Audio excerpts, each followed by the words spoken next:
Hey Sizzlers, today we're going to be making some taquitos de carne molida. So delicious and super easy. I know you guys will love it. Let's get started. Alright, so taquitos de carne molida are ground beef tacos. So obviously we're going to get some ground beef. I like to get some of the leanest one, but if you get the fatty one, it's fine. We can always take out the fat while it's cooking. One of the most common complaints that I get is that I use seasonings that aren't available everywhere. So today I'm going to be using some seasonal that should be available everywhere. Obviously we need some tortillas and some veggies. Alright, so I have my pan right here and it's already hot and I have my meat. So I'm going to season it after I add it in here. You can also put it in a bowl and season it, but this is a lot easier and faster. So I'm going to put it in here and immediately start breaking it, because if you just let it cook, it'll clump up. And since we're putting it in tacos, we don't want it to clump up. We want it to be a little finer.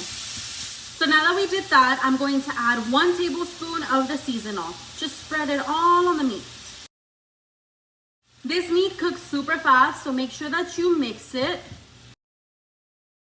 Now the reason that I didn't add any oil is because this meat, it is a little fatty, so it doesn't need it. If you get the leanest one, you might want to add a little bit of oil. And if you get one of the fattiest ones, then this is the time to kind of move your pan like this and then start taking some of that oil out. Now that my meat is brown all over, I'm going to be adding half of a tablespoon of garlic powder because we need to have that garlic in there. You can also add fresh garlic. Along with that, I will be adding 1 onion, 1 tomato, and 1 jalapeno in here. Make sure that you mix it and look how delicious it looks. Now this meat is already ready and you can always leave it on here so the veggies get softer. I like them like this, so I'm gonna go ahead and take it out. Now for my tacos, I have my tortillas that I put in the microwave for 45 seconds or just long enough to where they're bendy and they won't break when we roll them. So these tortillas have some lines, and this is how I know how I'm going to roll it. So I'm going to roll it where the lines are. We're going to put our meat in here and roll it like you would a flauta.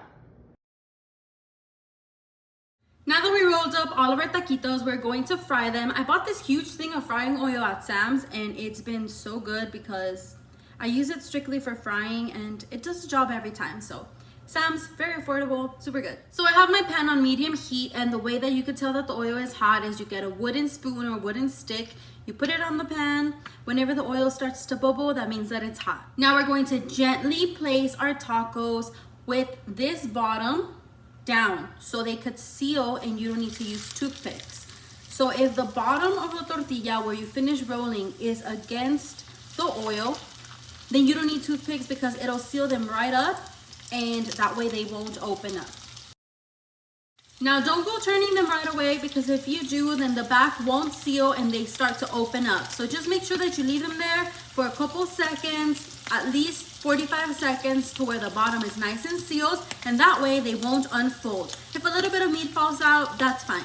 So the camera either focuses on me or on the flautas, and I rather it focus on the flautas because this is what they look like.